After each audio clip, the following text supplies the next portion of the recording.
এখানে একটি কথা বলা জরুরি যে এই বইটি যে নবীকরণ হয়েছে, যে রূপে আজকে আমরা এটা দেখতে পাচ্ছি, তার জন্য অদম্য পরিশ্রম করেছেন, প্রাণপাত করেছেন শ্রী সর্বানন্দ চৌধুরী। তাকে আমি বিশেষভাবে ধন্যবাদ জানাচ্ছি এবং কৃতজ্ঞতা জানাচ্ছি। উনি সামনে উপস্থিত রয়েছেন, ওর জন্য একটা বড় করে হাততালি।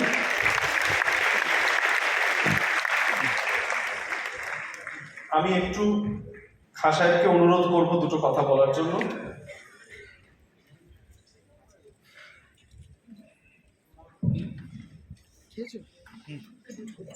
नमस्कार। आप लोगों का ये प्यार मोहब्बत देखकर संगीत के प्रति बहुत खुशी हुई और बहुत लोगों को सुना, बहुत तकलीफ भी हुई बाहर, और बारिश हो रही है, भगवान का आशीर्वाद है। हम हमेशा कहते हैं स्वर ही ईश्वर है। जो लोग स्वर से जुड़े हुए हैं उनको कभी कोई तकलीफ नहीं होगी, वो हमेशा सुखी रहेंगे, शांति में रहेंगे।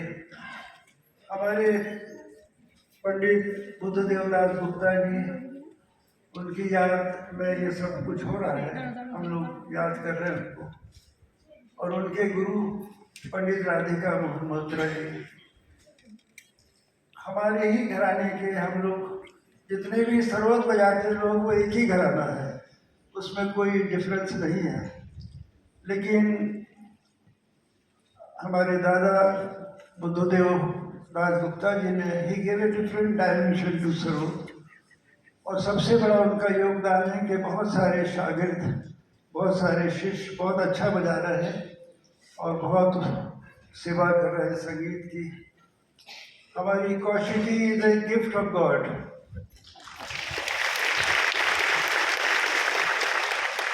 और बस ये परंपरा संगीत की चलती रहे और सबका सपोर्ट मिले। मेरी शुभकामनाएं हैं कि जितने भी शिष्य हैं और जो अनाउंस कर रहे हैं, ये भी एक बहुत अच्छे सरोद वादक हैं और बहुत अच्छा काम कर रहे हैं, गुरु को याद करते हैं।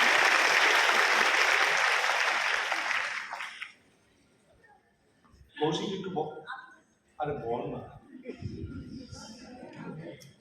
আমার কিছু বলার মতো, আমার যাই বলবো ধৃষ্টতা হবে। প্রথমত আমি এখানে বসে আছি, আমার খুবই অস্বস্তি লাগছে, কারণ आपके साथ ऐसे बैठने में मुझे बहुत ही अच्छा लगता है। সেই জন্য আমার কিছু বললে আরও খানিকটা সময় এরকম করে বসতে হবে আমাকে, তার থেকে আমার কিছু না বলাই ভালো। একটাই কথা শুধু বলবো যে এই বইটা অবশ্যই পড়বেন, কারণ আমাদের দেশে খুব কম সঙ্গীতজ্ঞ আছেন যারা সঙ্গীত ছাড়া জীবনটাকে খুব অন্যভাবে দেখেছেন। এতটা বিচার, এতটা বিশ্লেষণ, যেটা বোধহয় ওনার একাডেমিক ব্যাকগ্রাউন্ড থেকে আসে অনেকটাই, এবং একটা বিশ্লেষণাত্মক মনোভাব থেকে আসে। আমার মনে হয় আজকের যুগে যারা গান বাজনা করছেন তাদের এরকম একজন মানুষের ভাবনার সঙ্গে পরিচয় হওয়ার খুব দরকার। তাতে শুধু সঙ্গীতের না, আমার মনে হয় তাদের মানসিকতার, তাদের চিন্তার একটা অন্যরকম দরজা খুলতে পারে।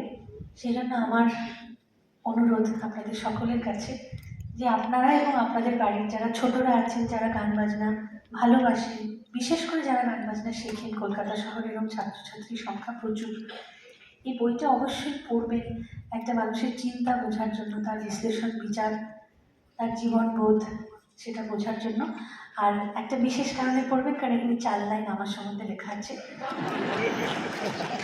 লিখে লিখেছেন, আমি ওকে জিজ্ঞেস, হ্যাঁ বইটা এখানেই পাওয়া যাচ্ছে, কাজেই আপনারা যাওয়ার সময় বইটা নিয়ে যাবেন।